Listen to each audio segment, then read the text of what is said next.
আসসালামু আলাইকুম গাইস, আজকে আমি আপনাদের সাথে শেয়ার করব হাঁসের মাংস ভুনা। তো আমি কিভাবে হাঁসের মাংস ভুনা করলাম সেটাই আজকে আপনাদের সাথে শেয়ার করব। আমি এখানে হাঁসের মাংস ভালো মতো ধুয়ে পরিষ্কার করে নিয়েছি। এখন কড়াইতে তেল দিয়ে দিলাম পরিমাণ মতো, তারপরে দিয়ে দিলাম তেজপাতা, তারপরে দিয়ে দিয়েছি পেঁয়াজ কুচি, মরিচ ফালি। তো একটু বাদামি কালার হয়ে গেছে। এখন আমি এর মধ্যে দিয়ে দেবো আদা রসুন পেস্ট।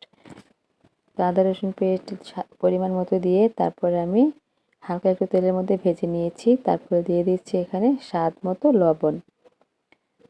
তো তরকারি অনুযায়ী স্বাদ মতো লবণ দিতে হয়।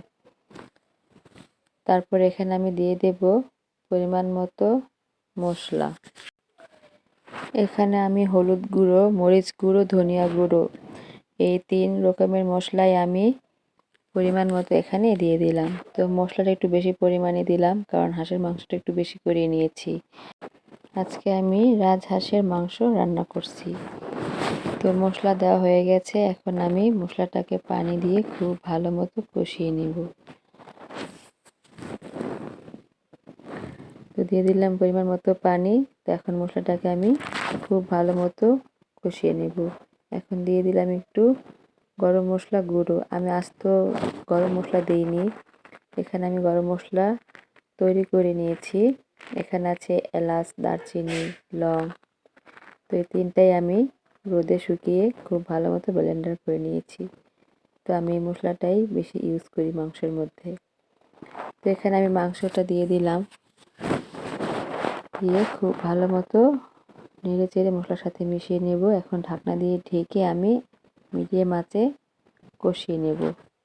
তো আমার মাংসটা কষানো হয়ে গেছে, দেখতে পাচ্ছেন কতটা সুন্দর কষানো হয়েছে, তেল ছেড়ে দিয়েছে। এখন আমি পরিমাণ মতো এখানে পানি দিয়ে দিচ্ছি।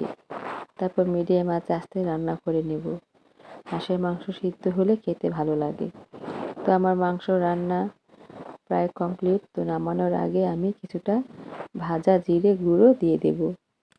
নামানোর আগে ভাজা জিরে গুঁড়োটা দিলে খাবারের টেস্ট আরও দ্বিগুণ বাড়িয়ে দেয়।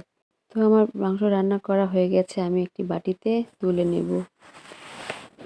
আমার ভিডিও দেখে যদি আপনাদের ভালো লেগে থাকে তাহলে একটি লাইক দিবেন, সাবস্ক্রাইব করে সবাই পাশে থাকবেন। আমার ভিডিওটাকে বেশি বেশি করে সবাই শেয়ার করে দেবেন, অন্যকে দেখার সুযোগ করে দেবেন। তো সবাই ভালো থাকবেন। আল্লাহ হাফেজ।